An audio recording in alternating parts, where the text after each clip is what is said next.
오늘 말씀에서 예수님은 나가서 레위라는 세리를 만나시는 장면으로 이야기가 출발합니다. 그리고 예수님은 그 레위에게 나를 따르라 라고 말씀하시죠. 구체적으로 무엇을 해야 하는지는 말씀하지 않으셨지만 레위는 28절 말씀에 보시면 그가 모든 것을 버리고 일어나 따라가는 것으로 이야기가 시작됩니다. 그리고 그 이야기는 레위가 예수님을 위하여 자신의 집에서 큰 잔치를 벌이는 것으로 더욱더 진행되고 있습니다. 그 잔치 자리에 초대받는 사람은 29절에 이렇게 말하고 있습니다. 세리와 다른 사람이 많이 함께 앉아 있었다. 자신의 동료 세리와 또 많은 사람을 자신의 집에 초대하고 예수님과 함께 식사하고 있는 상황입니다. 지금 우리들의 기준으로 보았을 전혀 문제가 없을 것 같은 이 상황 속에서 오늘 30절에 바리새인들은 그들을 향해서 이렇게 외치고 있습니다. 30절 말씀에서 이렇게 되어 있습니다. 바리새인과 그들의 서기관들이 그 제자들을 비방하여 이르되 너희가 어찌하여 세리와 죄인과 함께 먹고 마시느냐. 그것이 무엇이 문제인지는 모르겠지만 우리들의 기준으로 보았을 때는 전혀 문제가 없는 것처럼 보이지만 오늘 바리새인들은 이 식탁을 가지고 비방하기 시작합니다. 근데 여러분 한번 잘 생각해 보십시다. 지금 바리새인들이 비방을 하고 있는 대상, 이 잔치를 열었던 레위에게 맞춰져 있지 않습니다. 바리새인의 비방은 예수님과 그 제자들을 향하고 있습니다. 무엇이 문제이기에 바리새인은 잔치를 열었던 레위가 아니라 예수님과 그 제자들, 그들을 향해서 비판하고 있는 것일까요? 그것은 그 당시에 바리새인들이 가지고 있었던 생각을 우리는 알아야 합니다. 그들은 성전에서 섬기는 제사장들에게 요구되었던 제의적인 정결이 그들의 식탁에까지 확장되는 것으로 해석했다 합니다.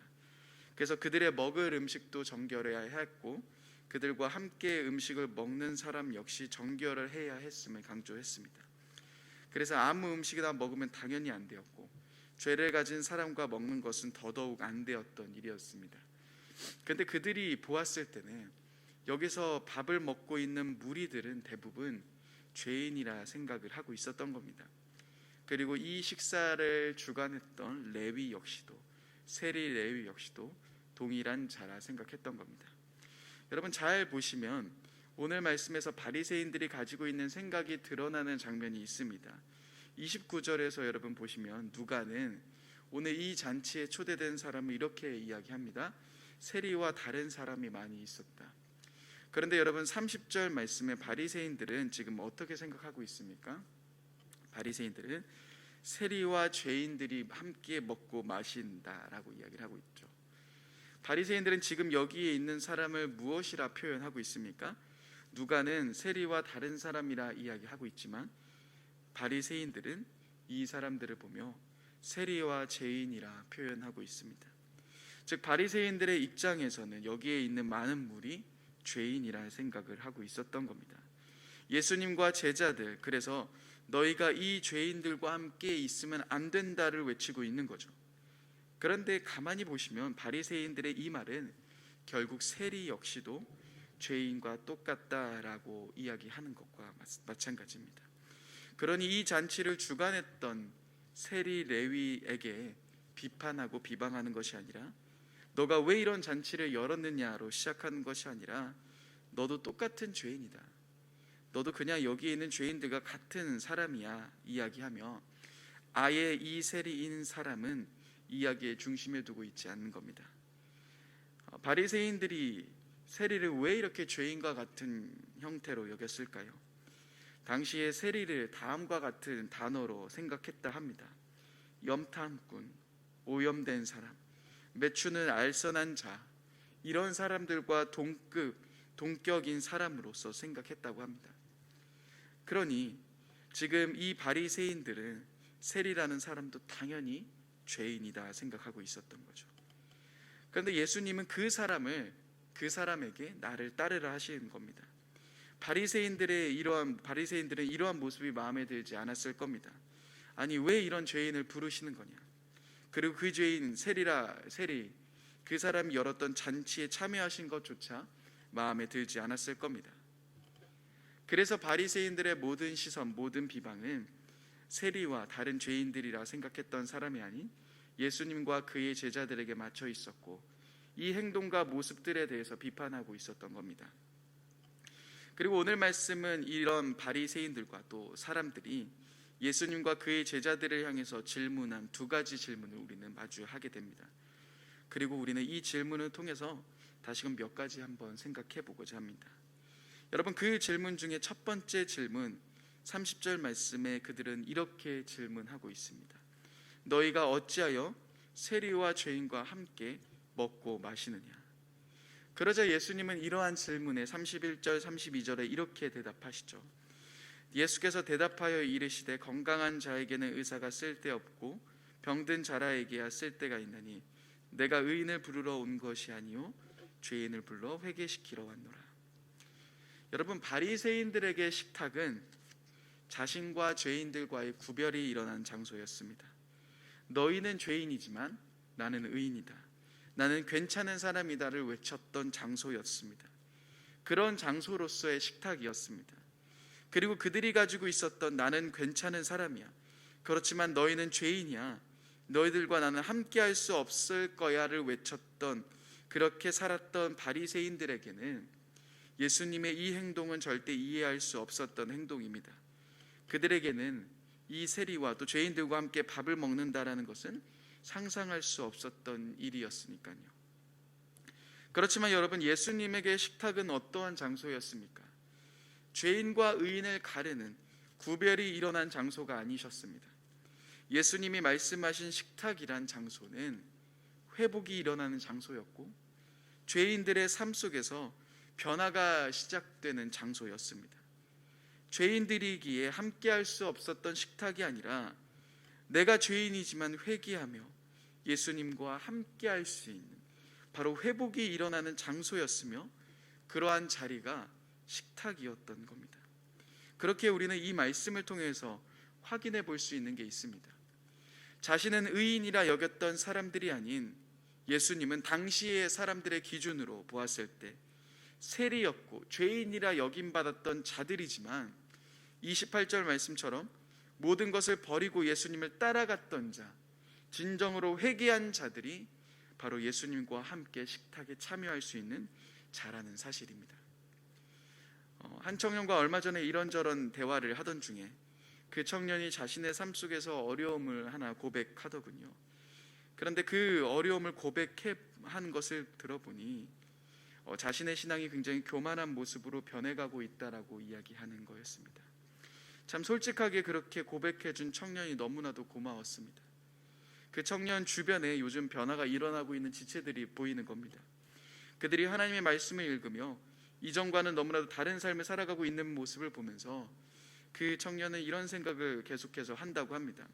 나도 저런 시절이 있었지 하면서 그 사람에 대한 판단을 멈추지 않고 나아가 자신의 모습을 정당화하려 하고 그 사람은 무너질 거야 이렇게 생각하며 힘들어하고 있는 그 청년의 자신의 고백을 하더군요. 여러분, 참 무서운 것 같습니다. 분명 예수님이 제자들에게 말씀하신 사명들, 그리고 저와 여러분들을 비롯한 예수 그리스도를 믿고 살아간 모든 사람에게 부탁하신 말씀은 세상에서 소금으로 빛으로 살아가라 하셨습니다.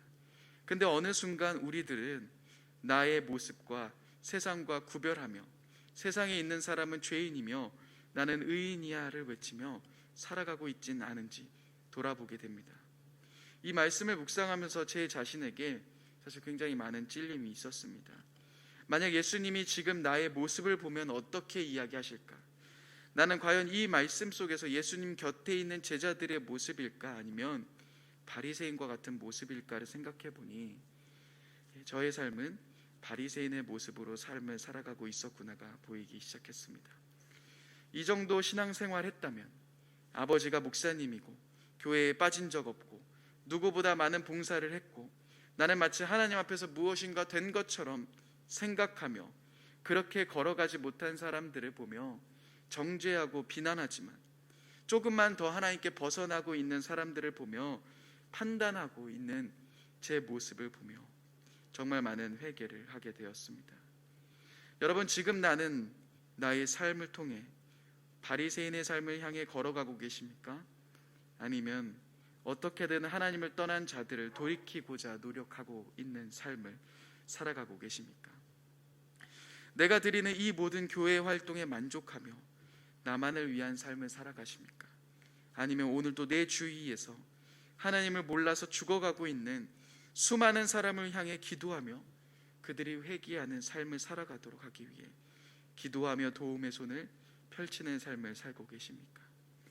신앙생활을 오래 하게 되면, 또 많은 사역을 하게 되면 우리는 이런 위험에 빠지기 쉽습니다. 바리새인들이 얼마나 경건하게 살고자 노력했습니까? 율법을 지키려 살려고 엄청나게 노력하며 열심을 다하는 삶을 살았죠. 그런데 그것이 다 자신의 의가 되어버린 겁니다. 하나님의 은혜를 잃어버리고 신앙생활을 열심히 할 때, 열심히 하면 할수록 그 모든 것들이 나의 의로 변하게 됩니다. 우리는 한번 돌아봐야 합니다. 지금 나의 모습은 나의 의를 내세우며 세상과 구별되는 것에 만족하는 삶인지, 아니면 하나님으로 인해 구별된 삶으로 세상 속에서 소금과 빛을 나타내며, 그래서 하나님을 모르는 자들에게 하나님의 사랑을, 또 하나님의 빛을 전해주는 삶을 살고 있는지 우리는 한번 돌아봐야 할 겁니다. 자, 그런데요 여러분, 오늘 이러한 상황 속에서 두 번째 질문이 등장합니다. 근데 이 질문은 조금 독특한 것이 있습니다. 그것은 누가 이야기한 건지가 기록되어 있지 않습니다. 그 질문의 내용은 33절입니다. 33절 제가 읽겠습니다. 그들이 예수께 말하되 요한의 제자는 자주 금식하며 기도하고 바리새인의 제자들도 또한 그리하되 당신의 제자들은 먹고 마시나이다. 아마 요한의 제자 또는 바리새인의 제자라고 이야기하는 것으로 보아서는 요한의 제자도 아니고 바리새인의 제자도 아닌 것으로 보입니다. 하지만 이 질문을 가만히 보시면 예수님과 그의 제자들이 하고 있는 모습들이 이 질문하는 사람들의 기준과 생각으로 보았을 때는 맞지 않다라고 생각한 것으로 보입니다. 그렇기 때문에 지금은 금식할 때인 것 같은데 왜 먹고 마십니까? 라고 이야기를 하는 겁니다. 이에 대한 예수님의 반응은 어떠하셨습니까?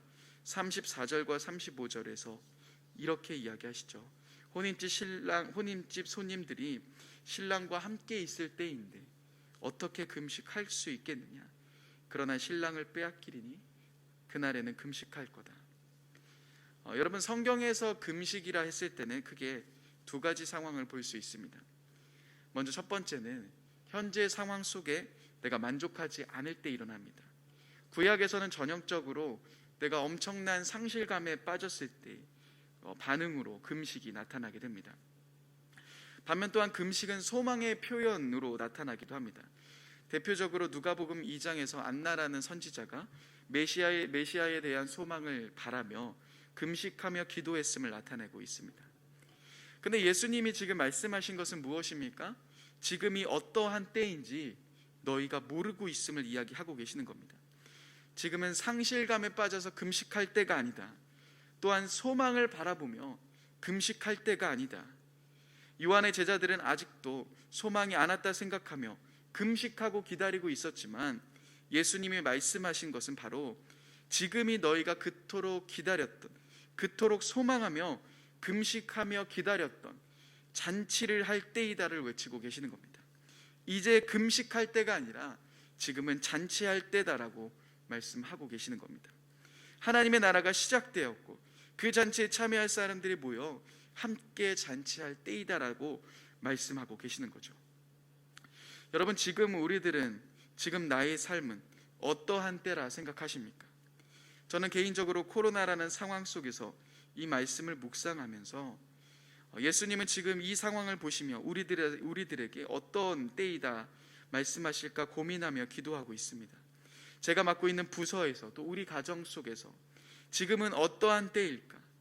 여러분들의 삶 속에서 내가 생각하고 있는 지금 상황에 대한 생각이 있을 겁니다. 그렇지만 우리는 내가 생각하며 세상이 말하고 있는 이 세상에 대한 평가가 아니라 하나님이 말씀하시는 이 상황에 대해서 기도하며 고민해봐야 할 겁니다. 이렇듯 오늘 말씀에서 말하고 있는 이 두 가지 질문에 대한 답, 그리고 또한 두 가지 질문, 그 모든 것이 출발된 지점은 바로 우리의 고정관념이라는 겁니다. 여러분, 고정관념의 사전적 정의는 이렇습니다. 사람들의 행동을 결정하는 잘 변하지 않은 굳은 생각. 바리새인들은 굳은 생각을 가지고 있었습니다. 너희는 죄인이다. 그런데 나는 의인이다. 그리고 이러한 굳은 생각은 예수님이 열어주신 새로운 시대 속에서의 식탁의 의미를 받아들이지 못하게 되는 결과를 낳게 됩니다. 자신들이 정답이며 자신들이 기준이다라는 잘못된 생각을 가지게 됩니다. 또한 여러분, 금식에 대한 부분도 마찬가지입니다. 결국 금식에 대해 내가 소망을 가지고 있었고 금식하고 있지만 결국 잔치해야 할 타이밍에도 여전히 금식하고 있는 모습들을 마주하게 됩니다. 그리고 그 앞에서 자신의 삶을 바꾸지 않고 예수님과 제자들이 하고 있는 이 식탁의 의미를 받아들이지 못하는 결과를 낳게 되는 겁니다. 여러분이 이렇듯 우리 안에 있는 고정관념, 우리 안에 굳은 생각은 우리 새로운 식탁의 의미가 바뀌고 있는데 이러한 새로운 시대에 반응하지 못하며 또한 지금 이때는 잔치해야 할 타이밍인데 내가 가지고 있는 기준과 생각에 갇혀 혹시나도 하나님의 때를 놓치게 되는 결말을 낳게 됩니다. 그리고 예수님은 마지막으로 36절에서 39절에 이런 고정관념에 대해서 다시금 정리하면서 이렇게 말씀하십니다. 새 옷을 찢어서 낡은 조각에 덧붙일 수 없음을 말하고 계십니다. 새 포도주라면 낡은 가죽 부대가 아닌 새 부대에 넣어야 함을 말하고 계십니다. 내가 가지고 있는 굳은 생각이 아니라, 그러한 기준이 아니라, 그러한 기준으로 삶을 살아가는 것이 아니라 하나님의 말씀으로, 그 말씀이 나의 중심이 되는, 그래서 내가 가지고 있는 생각대로 되지 않더라도, 내가 가지고 있는 기준대로 진행이 되지 않더라도 하나님과 함께 걸어갈 수 있는 그러한 삶, 오늘 우리가 이 말씀을 통해서 다시금 생각해 봐야 하는 중요한 부분일 겁니다. 사랑하는 여러분, 코로나로 인해 참 많은 어려움이 우리에게 있지만 그럼에도 하나님은 이때도 일하고 계십니다. 아무것도 일어나지 않고 우리들의 삶은 점점 소망이 없어 보인다 할 수 있지만 하나님은 지금 이때에도 움직이고 계십니다. 그렇기에 우리는 우리들이 갖고 있는 굳은 생각이 아닌, 우리들이 갖고 있는 기준이 아닌 오늘 하나님을 의지하며 하나님을 바라보며 하나님을 따라가시는 귀한 하루 되시길 바랍니다. 이 시간 함께 기도하며 나아가고자 합니다.